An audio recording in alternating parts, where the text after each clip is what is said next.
Let's take a closer look now at how this morning's speech has resonated amongst the young electorate he was addressing. With me now, Sarah Wrack. She's the editor of the Socialist paper, affiliated to the Socialist Party, and she's a Eurosceptic. And Michael Chessum. He's a momentum activist and a member of the Progressive In campaign. Another Europe is possible. Thank you both for coming in. Just first of all, Sarah, was this a U-turn that we saw this morning? Yeah, it's a U-turn from Jeremy Corbyn's previous position, which was to be against the EU as a bosses' club that brings together the rich of Europe against the interests of working class people across Europe. And I think that's a shame. I think that Jeremy Corbyn spoke about, for example, the steel industry, which is an important issue at the moment. And I think that he and Michael would agree that in order to support the steel workers, you have to support their call for nationalisation of the steel industry to save their jobs and to save that vital industry. But nationalisation of the steel industry would bring a Jeremy Corbyn-led government, for example, into a big confrontation with the European Union. Because they would not allow nationalisation of the steel industry under current legislation. And, Michael, in terms of that U-turn, how marked was it? You know, it's funny. I think it's something we're hearing a lot is, you know, oh, he didn't really mean it. Oh, he's come late to the party. Actually, it's been clear for a long time that Jeremy Corbyn was going to be in favour of an In campaign. There seems to be a lot of briefing going around this, which I don't think is entirely fair. Well, in his own words, even when he became leader, he said, I'm not sure we're having a close look at it.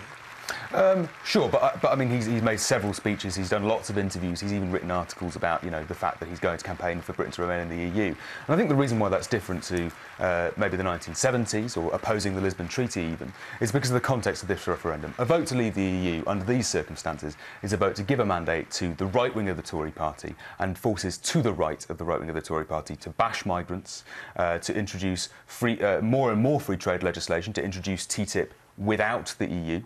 And, you know, British capitalism is not an answer to European capitalism. There's a huge irony in what you're saying because, of course, David Cameron is relying on Jeremy Corbyn's support and is the biggest benefactor of it. I mean, I don't think he's the biggest benefactor of it. I mean, but if you look at this, the people who are going to determine this referendum are Labour voters, working-class voters and young voters, and they're missing from this debate. And that's not because they're lazy or stupid, it's because they're being ignored. Because at the moment, the discourse around this debate is a debate between two wings of the Conservative Party. What's good for business, what's good for profits, almost a competition to see who can bash migrants the most. And that's why I think Jeremy Corbyn's speech this morning was so good. It was an explicit socialist case for staying in the EU, which I think was very powerful and authentic.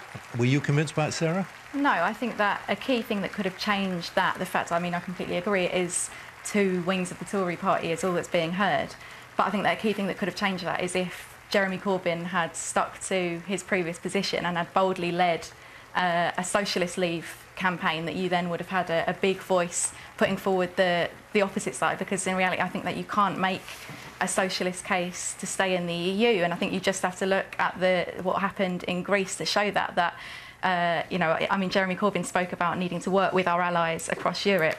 I think that we'd say that our allies across Europe are the working class people of Greece in their massissive struggle against the absolutely endless austerity that they face, the one-third drop in wages, the huge unemployment that they're faced with. It's the EU that has imposed that. But Jeremy Corbyn would also see our allies in Europe as the working class across Europe, the left across Europe. Yeah. Those are our allies in Europe. Yeah. But, you know, they're the people we're going to fight with when we stay in Europe.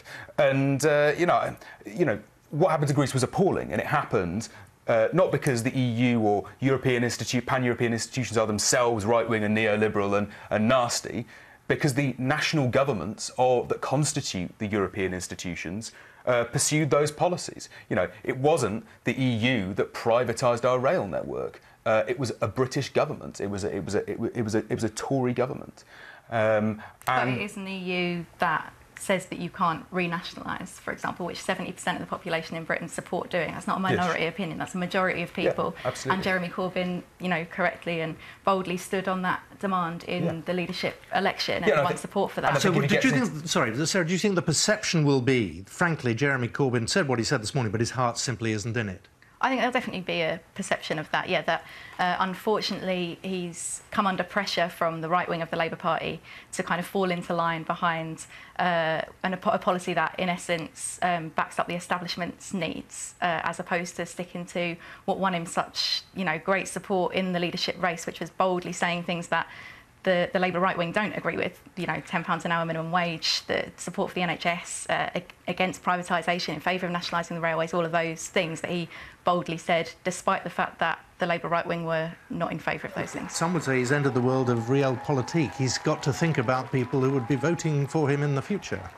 But I think there's a huge constituency of people who would be more likely to vote for him if he sticks to those bold policies, if he isn't cowed by the right wing of the Labour Party, because, voters have deserted the Labour Party as they've been dragged in a certain direction by Tony Blair and New Labour, and Corbyn offers the chance for something different to that, and that's why he won such huge support from people who weren't in the Labour Party at that point, and that's the potential that there is to win support from those people. Mike, there's nothing not bold, there's nothing sheepish or right-wing about campaigning to remain in the European Union.